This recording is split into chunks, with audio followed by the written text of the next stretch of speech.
What's up, Internet? My name's Nerdy. And I'm Clarus. And this is not going to be a super duper cheery video because I'm angry at the moment. It's been a weird week. And I will probably do most of the talking in this video. But Clarus is here to support me because we went on strike. Sag-Aftra, the union that I've been a part of for over a decade now.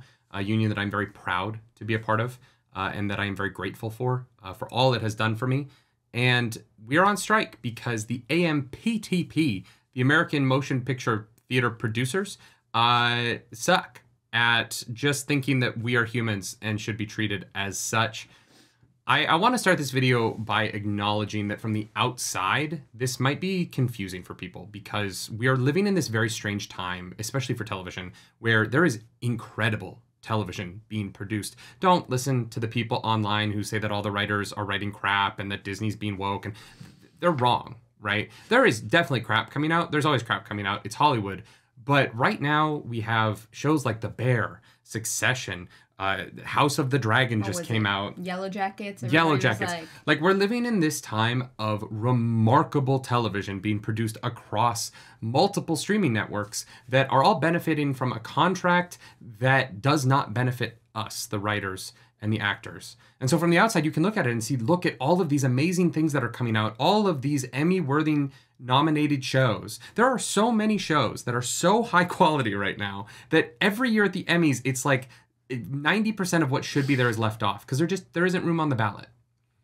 The reality is that that golden age of these incredible short series TV shows has come at the cost of the wallets of the people who make them and not the millionaires. I understand that we all want to harp on the fact that Tom Cruise doesn't need another paycheck, but Tom Cruise isn't the person who is affected by these negotiations. Tom Cruise negotiates his own contract because he is Tom Cruise. All stars at his level do. These negotiations are about the bases. They are about the bottom. They're about making sure that there is a floor for us all to stand on.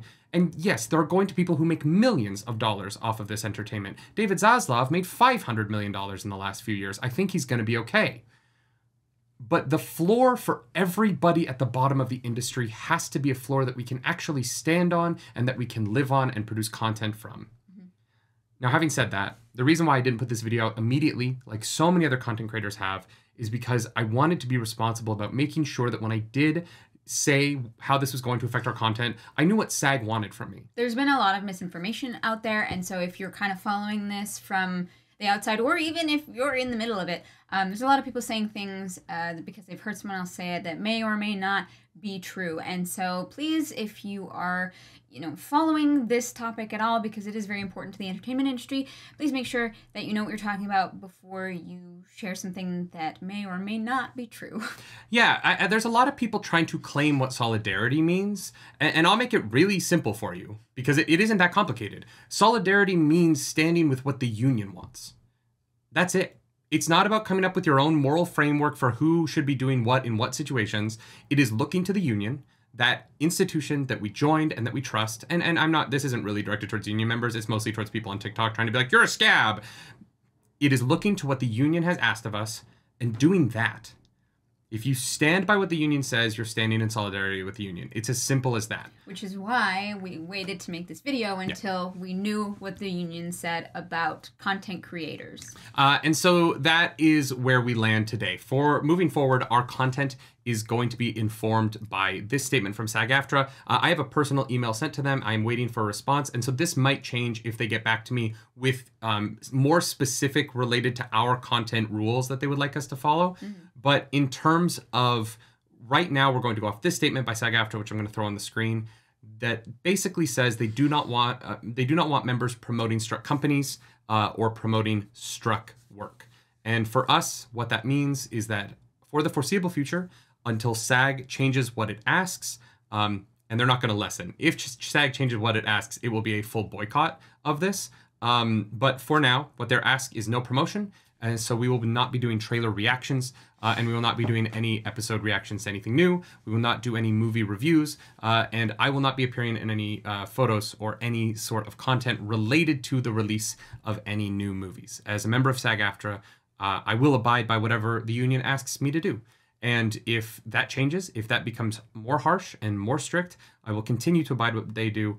even if it kills this channel, because this channel is an incredible thing that I love. I'm so grateful that in the time after COVID, I was able to become a content creator and make my living online, sharing my love of the entertainment industry and of storytelling and really getting into storytelling with you all. But nothing about me personally is as important as this fight for my brothers, sisters, and siblings within the unions. I love the writers of the WGA. Maybe one day I'll be one of you. I would love that. And I truly love every member of Sag-Aftra, and I stand with them. And so, yeah, this is going to be unfortunate. I understand that. There's going to be a lot of people who are going to be asking, where are your Ahsoka reactions? Where's your Blue Beetle review? Where are your Wheel of Time videos? They're not coming. We're going to record them. We're going to keep those. And when the SAG strike ends, and the WGA strike ends, I won't be doing anything until both are over. We will release them publicly. But until then, they will not go out, and we will not be promoting anything that the studios have to make from here on out. What that does mean is that we're going to continue to do book club. We will not be covering the television series next month, like we said. Instead, we will continue on with A Memory of Light. Go into the Discord if you want to help come up with the split for that. And our reactions to old shows that are completed and are no longer in the promotional phase will continue, as well as anime reactions that are not produced by these companies. This might mean that we might be doing more reactions to foreign films. Who knows? Maybe KGF Part 1 and 2 will finally make it onto the channel after a million asks, because we want to continue talking about media, and we want to continue talking about storytelling. We just want to freeze out these companies that say that they want to wait until we are all homeless so that we come begging for the scraps off their table. The deal as proposed by the AMPTP is hideous. It is inhuman, and it is shameful that they think that that is something that they should put before people. The idea that they could scan my body into a machine and use it forever without paying me is one of the most disgusting things I've ever heard in my life. And it is why I have waited to make this video, so that I didn't just yell at the camera for 4 minutes. When I was in college, the way that I survived, the way that I paid my bills was background work. I set up my college schedule so that Monday, Wednesday, and Friday I had classes, and every single Tuesday and Thursday I would use my union card to go make a decent amount of money on set all day. And that was my life.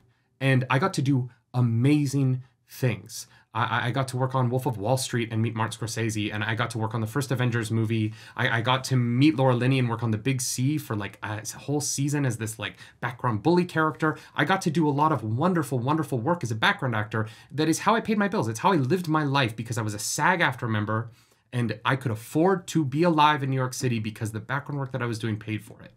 Not only does it pay for things, but also having background work available for up-and-coming artists to learn how film sets work is incredibly important, because they're very complicated. It's such a tight machine that moves incredibly quickly. And yeah, some people jump into something as the lead in their, first or second contract, whatever it may be. But a lot of people do background work because it helps them figure out what this industry is like, whether or not they want to be in it, and how to adapt themselves and work within the confines of a incredibly nuanced, fine-tuned machine. And so having you being scanned and then your likeness shipped off and used in the background of a film doesn't help you earn a living wage, and also does not help you get the experience that you need to potentially further your career in the industry.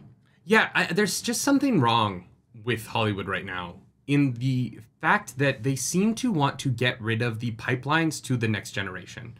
The WGA does not have as many script assistants as they used to. That's how you become a writer in Hollywood. The DGA does not have as many young up-and-coming directors working under the directors on episodes. They're not there for as long because these shows are not going on for multiple episodes. The pathways to being in Hollywood are disappearing. And so we're getting a lot of content made by the same people over and over and over again, and those people are not training the next generation the way that they were trained.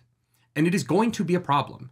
And if the studios do not realize the problem that they are creating by being greedy, they are going to fail in 10 years. At the risk of sounding dramatic, That wasn't dramatic.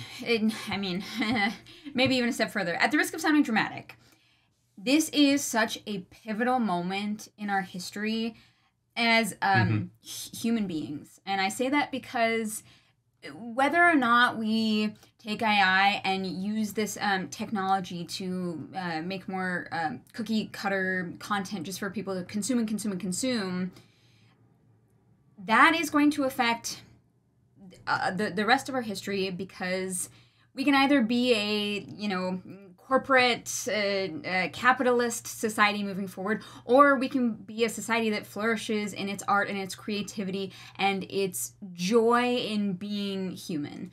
Like I said, at the risk of sounding dramatic, I know that seems like very high and mighty, but art matters to people. And if an alien civilization finds us in a million years, I don't want them to look at this moment and be like, oh yeah, this is where everything went downhill. Everything they made after this was shit because it was AI. I don't even really care about that. I just want people to be able to get health insurance. Fair.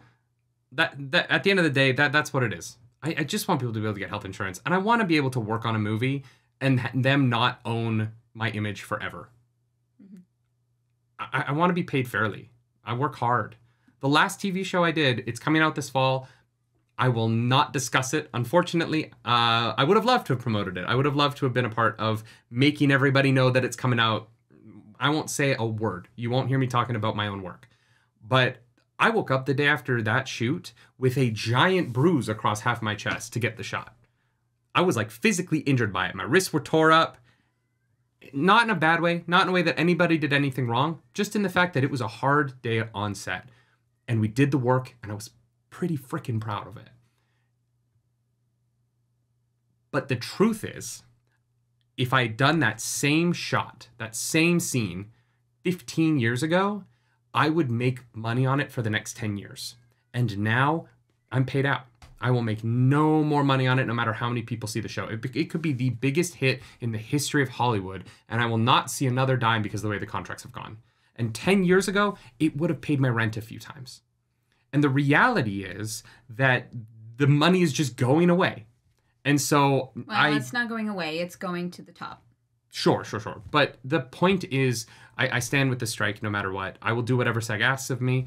And if things change, I'll let you know. But for now, no reactions to anything new, just old. And we're going to start making more unhinged, weird personal content that isn't reactions. We're going to be starting with the roleplay relay next Saturday. Holy crap, it's coming. 7 straight days of TTRPG nonsense on this channel. We're going to be live for 168 straight hours. We'll be asleep for parts of it. But there will be the longest concurrent game of Dungeons & Dragons ever played live on the internet on this channel in a little over a week. And you know what? Who needs the studios? Let's make our own shit. I'm definitely looking forward to that. As Nerdy said before, I'm not Sag-Aftra, but I do really believe in this. I think it's very important. You're also not American. I'm not American. Jurisdictionally, this doesn't really have anything to do with you. No, it doesn't matter. Especially not it matters. It matters. It doesn't matter, legally. No, but your interest matters. And yeah. I'm... When I first brought up to you how I was starting to feel about this, before we even talked to Sag, I think that, it did take you a minute to understand where I was coming from. But I so appreciate you standing by me on this. Yeah. And I do. I just want to say that because, I think that there are a lot of people, especially content creators, who are out there to get the bag, and they see this as an opportunity to do that. And I am very grateful to you for being like, yeah, fuck it, let's do this together. And I'm on board for however you're feeling and whatever needs to happen. Because if I wasn't a member of SAG and if I was just another Canadian like you, this wouldn't affect us. And who knows how, I don't know how we would handle that situation because we'd be in a very different place. Yeah. This is the place that we're in. And I just want to say thank you for, being 100% with me and listening to how I've been feeling this week and what I've been going through, because it's been hard. It's been really hard. Yeah. Yeah, it has. Thanks for watching. I hope we can still bring you some bangers, even if it may not be the content that you were expecting from us. It's going to be a little bit weird. It's going to be a little rocky. It's going to be a weird transition, but definitely make sure you're here for the roleplay relay and for whatever other shenanigans come out of this one. Shenanigans? Right here. Yes. On the Nerdy Nightly? Never. Not one shenanigan. If you like this video, like and subscribe to the channel. If you don't, this video is monetized. I'm going to be honest. Oh, I'm fair. turning the monetization on because if they're trying to take my money away from me, I'm going to eke out every ethical dollar that I can out of this shit, okay? If you want to follow us around the internet, you can. I'm at Nerdy Nightly. I'm at Claris Polaris. As always, y'all, do something nerdy tonight. Bye, guys. Bye.